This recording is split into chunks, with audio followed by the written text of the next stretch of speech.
Relationship marketing and selling ১৭তম সেশনের প্রথম পর্বে স্বাগত জানাচ্ছি। আজকের বিষয় হচ্ছে ব্যবসায় সফলতার রেসিপি, রিলেশনশিপ মার্কেটিং। চলুন সেশনটি শুরু করি। ইনস্টিটিউট অফ লার্নিং অ্যান্ড ডেভেলপমেন্টে আপনাকে স্বাগতম। আপনার দক্ষতার যাত্রাকে ত্বরান্বিত করুন আইএলডির সাথে। নিয়মিত ট্রেনিং পেতে আইএলডির ইউটিউব চ্যানেল সাবস্ক্রাইব করুন, শেয়ার করুন। আসসালামু আলাইকুম। Session relationship marketing and selling session 17-এ আজকে আমরা আলোচনা করব যে ব্যবসা সফলতার রেসিপি। তো আজকে আমরা আসলে এমন বিষয়গুলি নিয়ে কথা বলবো। সাধারণত আপনি যখন বিজনেস স্ট্র্যাটেজি শিখবেন অথবা বিজনেস পলিসি অথবা বিজনেস প্ল্যানিং নিয়ে কাজ করবেন, তখন এই বিষয়গুলি আসলে এভাবে থাকে না। আমরা আজকে যে বিষয়গুলি নিয়ে কথাবার্তা বলবো, তো কিছু আনকমন বিষয়গুলি নিয়ে কথা বলবো, যে বিষয়গুলি আসলে আপনার বিজনেস ডেভেলপমেন্টে অনেক গুরুত্বপূর্ণ ভূমিকা রাখবে। তো আজকে আমরা আসলে আপনার কিছু আপনি বিজনেসে সাকসেসফুল হবেন তো এমন কিছু গুরুত্বপূর্ণ টিপস অথবা টেকনিক নিয়ে কথাবার্তা বলবো, কিছু রেসিপি নিয়ে কথাবার্তা বলবো। আশা করি এই বিষয়গুলি আপনার বিজনেস ডেভেলপমেন্টে অনেক বড় ভূমিকা রাখবে। চলুন আলোচনাটি আমরা শুরু করি। তো প্রথমে আমরা আজকে যেটা বলবো সেটা হচ্ছে, দেখেন, অতিথি লেখক হিসেবে লিখতে থাকুন। তাহলে আপনি দেখেন বিজনেস করতে আসছেন, তাহলে আপনাকে কেন লেখক হইতে হবে? এটার গুরুত্ব হচ্ছে এরকম, আমরা কয়েকটা সেশনে বলেছিলাম যে আপনি নিয়মিত ব্লগিং করতে হলে আপনাকে লিখতে হবে। আবার আপনি বিজনেসম্যান, বাট আপনি যদি লেখক হিসেবে একটা বই লেখেন এবং সেই বইতে যদি আপনি আপনার বিজনেসের সাকসেস স্টোরিগুলি হাইলাইট করতে পারেন, তাহলে এটাও কিন্তু কোনো না কোনো পাঠককে কিন্তু টাচ করবে।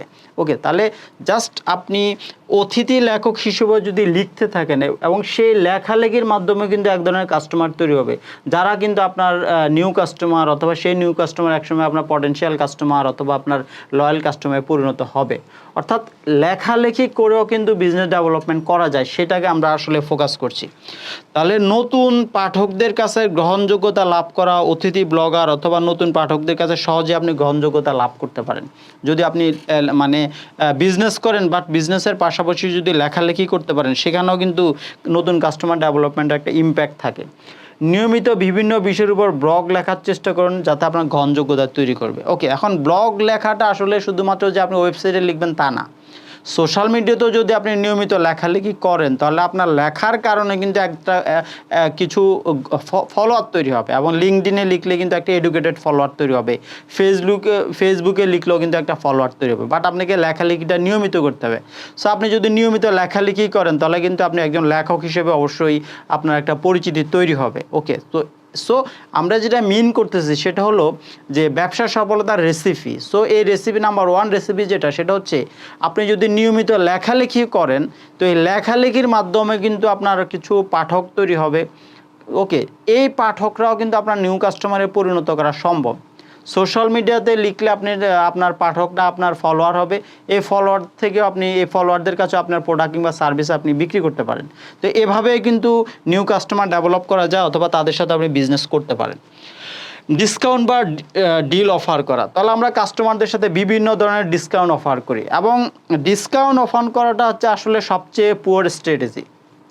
আপনি যে কোনো প্রোডাক্ট বা সার্ভিস থাকলে সহজে আপনি আপনার মতো ডিসকাউন্ট অফার করে কাস্টমারদেরকে কাছে টানতে পারেন, কিন্তু আপনি ডিসকাউন্ট অফার করে প্রোডাক্টকে ব্র্যান্ডিং করবেন, এটা সম্ভব হবে না। প্রোডাক্টের ব্র্যান্ডিং করার অ্যাক্টিভিটিটা অনেক ব্যাপক, আপনাকে দীর্ঘমেয়াদী কাজ করতে হবে। তাহলে জাস্ট ডিসকাউন্ট অফারের মাধ্যমে কিন্তু কাস্টমারের মনোযোগ আকর্ষণ করতে পারেন, এবং কাস্টমারদের কাছে আপনি প্রোডাক্ট পুশ করে, অর্থাৎ বরং বলা যায় যে প্রোডাক্টকে চাপায় দিয়ে আপনি প্রোডাক্টটা বিক্রি করতে পারেন, অর্থাৎ কাস্টমারদেরকে লোভ দেখায় প্রোডাক্ট বিক্রি করেন। এটা হলো ডিসকাউন্ট অফারের রহস্য। এটা করে প্রোডাক্ট বিক্রি করা যায় অথবা কিছু কাস্টমার তৈরি করা যায়, কিন্তু লং টার্মে এটা করে আসলে আপনি সাকসেসফুল হতে পারবেন না। মার্কেটিং ক্যাম্পেইন শুরু করেন। সো মার্কেটিং ক্যাম্পেইন আপনি সোশ্যাল মিডিয়াতে করতে পারেন, মার্কেটে ক্যাম্পেইন ঘোষণা করতে পারেন, অনলাইনে করতে পারেন, বিভিন্নভাবে। সো কার্যকর মার্কেটিং ক্যাম্পেইন নতুন কাস্টমার তৈরিতে অনেক বড় ভূমিকা রাখে। তো এখন ক্যাম্পেইন করার আগে আপনাকে মার্কেট রিসার্চটা ভালোভাবে করে নিতে হবে, সার্ভে করে নিতে হবে। তারপর একটা ক্যাম্পেইন তৈরি করলেন, একটা ক্যাম্পেইনের অল্টারনেটিভ আরও কয়েকটা ক্যাম্পেইন থাকতে পারে। আপনাকে একটা ক্যাম্পেইন অ্যাপ্লাই করার আগে একটু ছোট মার্কেটে ট্রায়াল করে নিতে পারেন, কাস্টমার ফিডব্যাক যাচাই করে নিতে পারেন। তারপরে যদি আপনার টোটাল মার্কেটে একটা ক্যাম্পেইন লঞ্চ করেন, তাহলে আপনি সাকসেসফুল হতে পারেন। বাট ক্যাম্পেইনকে লঞ্চ করার পূর্বে আপনাকে কিছু ট্রায়াল করে নেওয়াটা জরুরি। সরাসরি মার্কেটিং ক্যাম্পেইন ইমেল মার্কেটিং ক্যাম্পেইনের চেয়ে অনেক শক্তিশালী ভূমিকা রাখে। যখন আপনি মার্কেটে ডিরেক্টলি কোনো ক্যাম্পেইন ডিক্লেয়ার করবেন, সেটা ইমেল মার্কেটিং ক্যাম্পেইন থেকে অনেক শক্তিশালী। কার্যকর অনলাইন অফলাইন মার্কেটিং ক্যাম্পেইন সবচেয়ে বেশি কার্যকরী। একদমই আমরা যেটা বলি অনলাইন মার্কেটিং ক্যাম্পেইনের থেকে অফলাইন মার্কেটিং, যেটা আসলে কাস্টমারকে টার্গেট করে সরাসরি যে ক্যাম্পেইনটা করা হয় মার্কেটে বাস্তবে, সেটা সবচেয়ে গুরুত্ব, সেটার ইম্প্যাক্টটা কিন্তু সবচেয়ে বেশি। কারণ সেখানে আপনি কাস্টমারকে টার্গেট করে একদমই বাস্তবে সরাসরি যখন কোনো ক্যাম্পেইন ডিক্লেয়ার করেন, সেটাতে কাস্টমারকে অ্যাটেনশনটা খুব দ্রুত নেওয়া যায় এবং কাস্টমারকে কিন্তু কনভার্ট করা যায়। তারপর আমরা যেটা বলছি, দেখেন আপনি বই লেখালেখি করতে পারেন, যেটা বলছি সেখান থেকেও কিন্তু হাজার হাজার মানুষের মধ্যে নিজের একটা অবস্থান তৈরি করতে পারেন, তাই না? তারপরে কাস্টমারদেরকে আপনার যারা লয়াল কাস্টমার, এই লয়াল কাস্টমারদের আপনি আপনার লেখা বই অফার করতে পারেন। ওকে, আপনার বই পড়ে যদি তাদের ভালো লেগে যায়, তাহলে কিন্তু আপনার প্রতি তাদের গ্রহণযোগ্যতা বাড়বে। সো আপনার প্রতি গ্রহণযোগ্যতা মানে আপনার বিজনেসের প্রতি গ্রহণযোগ্যতা, আপনার বিজনেসের প্রতি গ্রহণযোগ্যতা বাড়া মানে আপনি যে প্রোডাক্ট বা সার্ভিস নিয়ে কাজ করেন সেটার প্রতিও তাদের গ্রহণযোগ্যতা বাড়বে। সো তারা কিন্তু আপনার কাস্টমারে রূপান্তরিত হতে পারে, পরিণত হতে পারে। এভাবে আপনি বই লেখালেখির মাধ্যমে কাস্টমারকে ডেভেলপ করতে পারেন, বিজনেস ডেভেলপমেন্ট করতে পারেন। স্লাইড শেয়ারে আসলে স্লাইড শেয়ারে প্রতি মাসে 60 মিলিয়নের বেশি ভিজিটর থাকে। স্লাইড শেয়ারে তারা আসলে বিভিন্ন স্লাইডস সার্চ করে, তাদের পছন্দের কোনো বিষয় নিয়ে তারা স্লাইড সার্চ করে এবং সেখানে তারা স্লাইডগুলি দেখে এবং সেখানে তারা বিভিন্ন ধরনের প্রেজেন্টেশন শেয়ার করে, প্রেজেন্টেশন দেখে, কিছু কিছু পছন্দের প্রেজেন্টেশন তারা ডাউনলোড করে নেয়।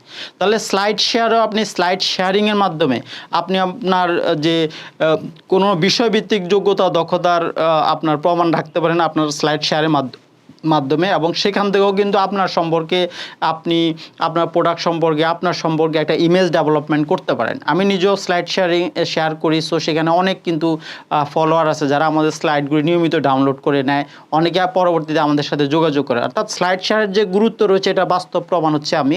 সো আপনারাও কিন্তু স্লাইড শেয়ারিংয়ের মাধ্যমে, আপলোডের মাধ্যমে অন্যকে আপনার স্লাইডগুলি দেখার সুযোগ করে দিতে পারেন। সেখানেও কিন্তু আপনার ব্র্যান্ড ডেভেলপমেন্ট হবে, আপনি কাস্টমার তৈরি করতে পারেন। অ্যাট দ্য সেম টাইম আমরা বলি যে প্রেস রিলিজ, আপনার প্রোডাক্ট কিংবা সার্ভিস থাকলে তাহলে গুরুত্বপূর্ণ ইস্যুতে আপনি প্রেস রিলিজ দিতে পারেন পত্রপত্রিকাতে। তাহলে মাসে একবার আপনার প্রোডাক্ট বা সার্ভিসের বিভিন্ন বিষয় নিয়ে আপনি প্রেস রিলিজ দিতে পারেন। সেটা প্রোডাক্ট সংক্রান্ত, কোম্পানি সংক্রান্ত হতে পারে, সার্ভিস সংক্রান্ত বিষয় হতে পারে। তাহলে আপনি কিন্তু মিডিয়ার মাধ্যমে, প্রিন্ট মিডিয়ার মাধ্যমে কিন্তু আপনার কাস্টমারদের আকর্ষণ করতে পারেন।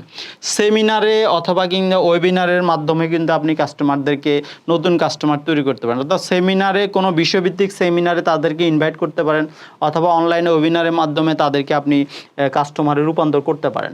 At the same time social মিডিয়ায় সক্রিয় অংশগ্রহণ, নিয়মিত পোস্ট করে সোশ্যাল মিডিয়াতে ফলোয়ার গ্রুপ বাড়াতে পারেন, তাদেরকে ফলোয়ারদের সাথে বিভিন্ন ইন্টারাকশানের ইভেন্ট করতে পারেন অথবা তাদের মধ্যে তাদের প্রয়োজনীয় বিভিন্ন কন্টেন্ট শেয়ার করেও কিন্তু তাদের মনোযোগটা আপনি নিতে পারেন। অ্যাট দ্য সেম টাইম বিভিন্ন ইভেন্টে আপনি স্পন্সর করতে পারেন আপনার প্রোডাক্টের সৌজন্যে, সার্ভিসের সৌজন্যে। সো স্পন্সরের মাধ্যমে কিন্তু কাস্টমারদের হাতে হাতে আপনার প্রোডাক্ট কিংবা সার্ভিসের যে কোনো মেসেজ, যে কোনো বার্তা আপনি পৌঁছে দিতে পারেন। সেটাও কিন্তু কাস্টমার ডেভেলপমেন্টে অথবা প্রোডাক্টের সেলফ ডেভেলপমেন্টে, সার্ভিসের সেলফ ডেভেলপমেন্টের জন্য গুরুত্বপূর্ণ স্ট্র্যাটেজি হতে পারে। এবং যেটা বললাম যে ওয়েবসাইট অপটিমাইজেশন করেও কিন্তু আপনি কাস্টমার ডেভেলপ করতে পারেন। অতিথি লেখক হিসেবে আপনি সেখানেও সেটা করেও কিন্তু কাস্টমার ডেভেলপ করতে পারেন। ডিসকাউন্ট অফারের মাধ্যমে কিন্তু আপনি কাস্টমার ডেভেলপ করতে পারেন, কাস্টমারদেরকে টানতে পারেন। মার্কেটিং ক্যাম্পেইন করে নতুন আপনার কাস্টমার তৈরি করতে পারেন। সরাসরি মার্কেটিং ক্যাম্পেইন করে করতে পারেন অথবা অনলাইন অফলাইন করে আপনি কিন্তু করতে পারেন। তাহলে এই বিষয়গুলি কিন্তু খুব জরুরি। আপনি এই কাজগুলি করেও কিন্তু আপনার কাস্টমার ডেভেলপমেন্ট করতে পারেন এবং আপনার বিজনেস ডেভেলপমেন্ট করতে পারেন। তো সোশ্যাল মিডিয়া আশাগুলি এই বিষয়গুলি আপনার বিজনেস ডেভেলপমেন্টে খুব গুরুত্বপূর্ণ ভূমিকা রাখবে। তো এই বিষয়ে আমরা আশা করি আমাদের পরবর্তী সেশনগুলিতে আরও গুরুত্বপূর্ণ বিষয় আলোচনা করব। আশা করি আপনারা আমাদের একদমই 27তম সেশন পর্যন্ত প্রতিটি সেশনই দেখবেন এবং আপনারা অনেকভাবে বেনিফিটেড হবেন এবং আশা করব আপনি রিলেশনশিপ মার্কেটিং এবং সেলিং বিষয়ে এক্সপার্ট হবেন। অবশ্যই আপনি বিজনেস ডেভেলপমেন্টে অবদান রাখতে পারবেন। আপনাদের সবার জন্য শুভকামনা। আসসালামু আলাইকুম। ইনস্টিটিউট অফ লার্নিং অ্যান্ড ডেভেলপমেন্টে আপনাকে স্বাগতম। দক্ষতার যাত্রাকে ত্বরান্বিত করতে এবং নিয়মিত ট্রেনিং রিসোর্স পেতে আইএলডির ইউটিউব চ্যানেলটি সাবস্ক্রাইব করে রাখুন।